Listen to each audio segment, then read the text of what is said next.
Boinpally market ను cantonment MLA Shri Ganesh సందర్శించారు.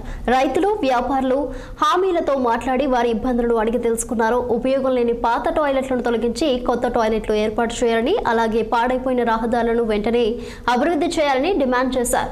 మార్కెట్లోని open డ్రైనేజీని శుభ్రం చేసి దోమల బారి నుంచి ప్రజలకు రక్షించాలంటూ విజ్ఞప్తి చేశారు. వ్యాపారులు కూడా తమ లైసెన్సుల విషయంలో ఎదుర్కొంటున్న ఇబ్బందులను ఎమ్మెల్యేకు విన్నవించుకున్నారు. అనంతరం మార్కెట్ కమిటీ కార్యాలయంలో చైర్మన్, సెక్రటరీ, కమిటీ సభ్యులు, కమిషన్ ఏజెంట్స్ అసోసియేషన్ ప్రతినిధులతో ఎమ్మెల్యే సమావేశమై బోయిన్పల్లి మార్కెట్ సమస్యలపై విస్తృతంగా చర్చించారు. రాష్ట్రంలోనే అతిపెద్ద మార్కెట్ గా ఉన్న బోయిన్పల్లికి ఆదర్శవంతమైన మార్కెట్ గా అభివృద్ధి చేస్తామని ఎమ్మెల్యే శ్రీ గణేష్ హామీ ఇచ్చారు. ఆ విధంగా మూడు టర్మ్లు అయినాయి. 2017 నుంచి 3 సార్లు ఏంటంటే ఇక్కడ ఉన్న సమస్యలు ఏంది, సమస్యలు తెలుసుకొని గతంలో కూడా వచ్చి చూసాము. కొన్నిటి వరకు అయితే రిప్రజెంటేషన్ ఉంది, అవుతుంది అనుకున్నాం, కొన్ని కాలేదు.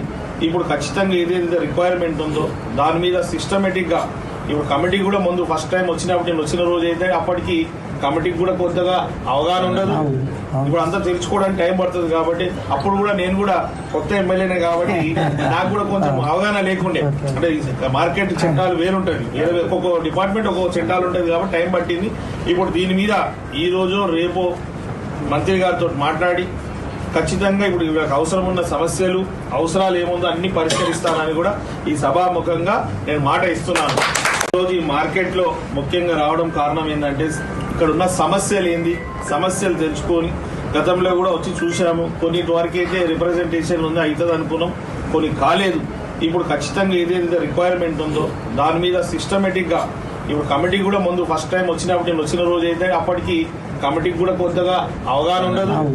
ఇప్పుడు అంతా తెలుసుకోవడానికి టైం పడుతుంది కాబట్టి అప్పుడు కూడా నేను కూడా కొత్త ఎమ్మెల్యేనే కాబట్టి నాకు కూడా కొంచెం అవగాహన లేకుండే.